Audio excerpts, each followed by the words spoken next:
சங்கதி 24 செய்திகளோடு இணைந்திருக்கிறீர்கள். விரிவான செய்திகளுக்கு செல்ல முன்னதாக முதலில் இன்றைய நாளுக்கான தலைப்புச் செய்திகள்.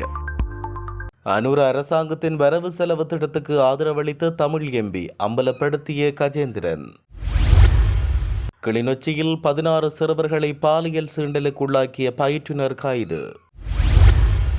அனுர அரசாங்கத்தை கடுமையாக விமர்சித்துள்ள எதிர்க்கட்சித் தலைவர் சஜித் பிரேமதாச. தமிழ் தேசிய அரசியல் என்பது பலமானதாக இருக்க வேண்டும், ஸ்ரீநாத் எம்பி வலியுறுத்து. இலங்கையில் கடல்சார் பேரழிவுகள் மற்றும் அவசர நிலை குறித்து விடுக்கப்பட்டுள்ள முக்கிய அறிவித்தல்.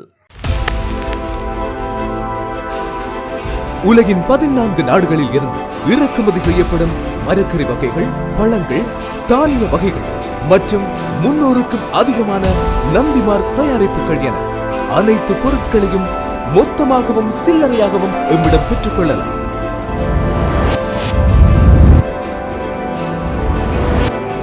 VSCO கேஷ் அண்ட் கேரி என்றும் உங்களுடன்.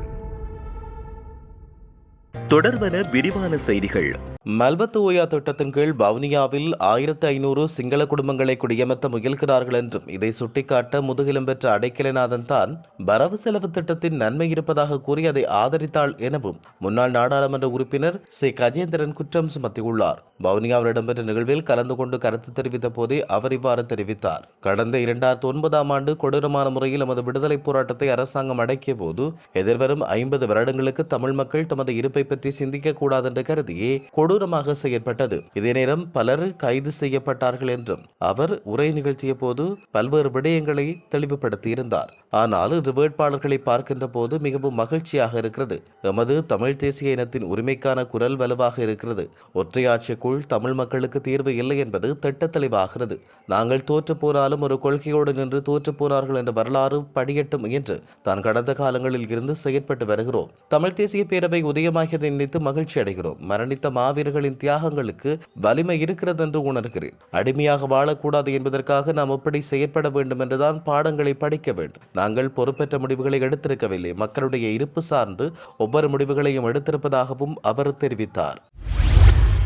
கிளிநொச்சியில் 16 சிறுவர்களை பாலியல் சீண்டலுக்குள்ளாக்கிய விளையாட்டு பயிற்றுனர் நேற்று கைது செய்யப்பட்டார். கிளிநொச்சியில் உள்ள பிரபல பாடசாலை ஒன்றில் கல்வி கேட்கும் 16 சிறுவர்களை தொடர்ச்சியாக விளையாட்டு பயிற்றுவிப்பாளர் ஒருவர் பாலியல் சீண்டலுக்குள்ளாக்கியுள்ளதாக பாடசாலையின் அதிபர் மற்றும் பாதிக்கப்பட்ட சிறுவர்களின் பெற்றோரால் கிளிநொச்சி போலீஸ் நிலையத்தில் முறைப்பாடு செய்யப்பட்டது.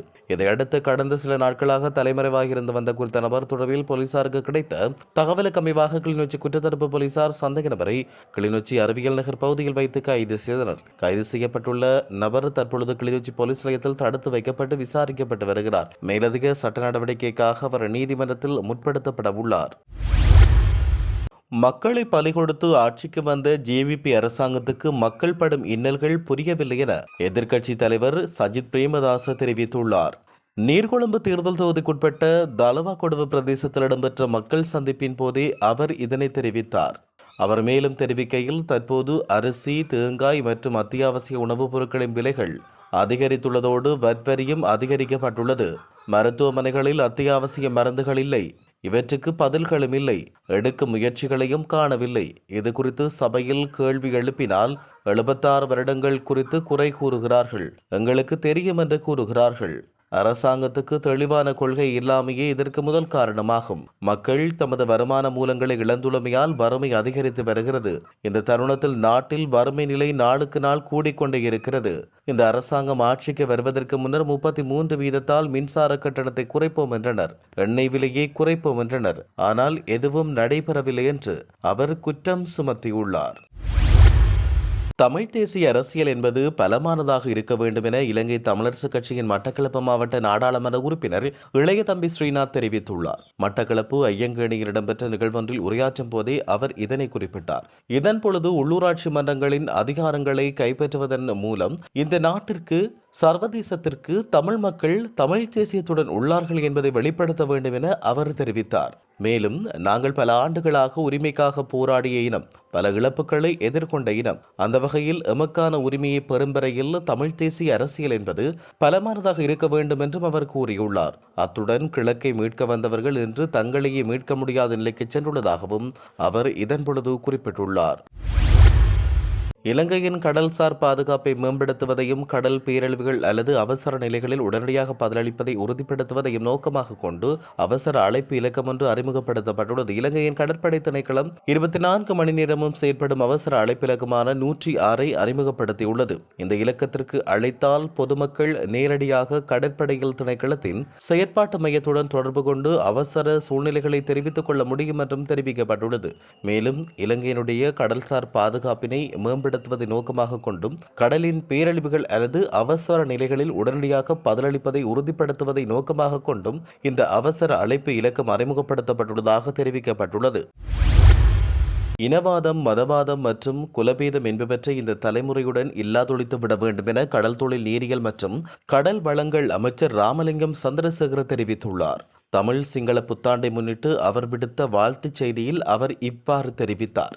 மேலும் அவர் தெரிவிக்கையில், மலர்ந்துள்ள விசுவாசுவ வருடமானது எல்லா மக்களுக்கும் அன்பையும் நிறைந்த ஆரோக்கியத்தையும் மிகுந்த சந்தோஷத்தையும் பல்வேறு வெற்றிகளையும் நிம்மதியான வாழ்க்கையினையும் வாரி வழங்கும் ஆண்டாக அமைய வேண்டும். இந்த விடயத்தில் இயற்கை மீது மட்டும் பொறுப்பை வழங்காமல் அந்த இலக்குகளை மக்கள் அடைவதற்கு அரசாங்கம் என்ற வகையில் நாம் உரிய களத்தை அமைத்துக் கொடுப்போம். ஒரு நாடாக நாம் மீண்டெழுந்தால் நிச்சயம் மேற்கண்டவாறு நாம் வேண்டும் பிரார்த்தனை ஈடேறும். எனவே இலங்கையர்களாக இன நல்லிணக்கத்தை ஏற்படுத்திக் கொண்டு நாம் ஒன்றாக முன்னோக்கி செல்ல வேண்டும். இனவாதம், மதவாதம், குலபேதம் எல்லாம் அடுத்த தலைமுறைக்கு செல்லக்கூடாது.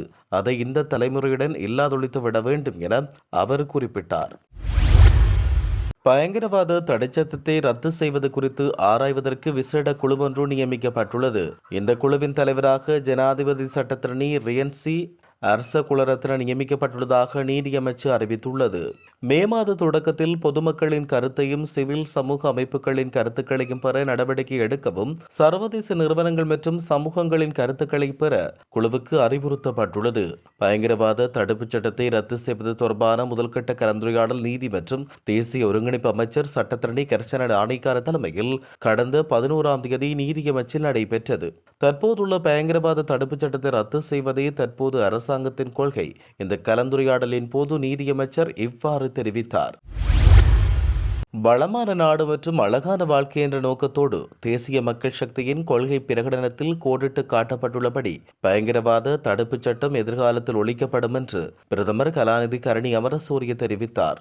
மன்னார் மாவட்டத்தின் முசலி தேர்தல் பிரிவில் உள்ள சிலாவத்துறை பேருந்து நிறுத்தத்துக்கு அருகில் நேற்று நடைபெற்ற பொதுக்கூட்டத்தில் அவர் இதனை தெரிவித்தார். பயங்கரவாத தடுப்புச் சட்டத்தை ரத்து செய்வதை மேற்பார்வையிட அமைச்சரவையால் ஏற்கனவே ஒரு குழு நியமிக்கப்பட்டுள்ளதாகவும் அதற்கேற்ற தேவையான நடவடிக்கைகள் எடுக்கப்படும் என்றும் அவர் குறிப்பிட்டார். எந்த சூழ்நிலையிலும் மதம் அல்லது இனத்தின் அடிப்படையில் மக்கள் ஒடுக்குமுறைகளுக்கு ஆளாக மாட்டார்கள் என்றும் அரசாங்கம் ஒருபோதும் இனவரி மனப்பான்மையுடன் எந்த நெருக்கடியையும் அணுகாதென்றும் அவர் இதன்போது தெரிவித்தார். இத்துடன் செய்திகள் யாவும் நிறைவு பெறுகின்றன. மேலதிக செய்திகளுக்காக சங்கதி 24.com உடன் இணைந்திருங்கள். வணக்கம்.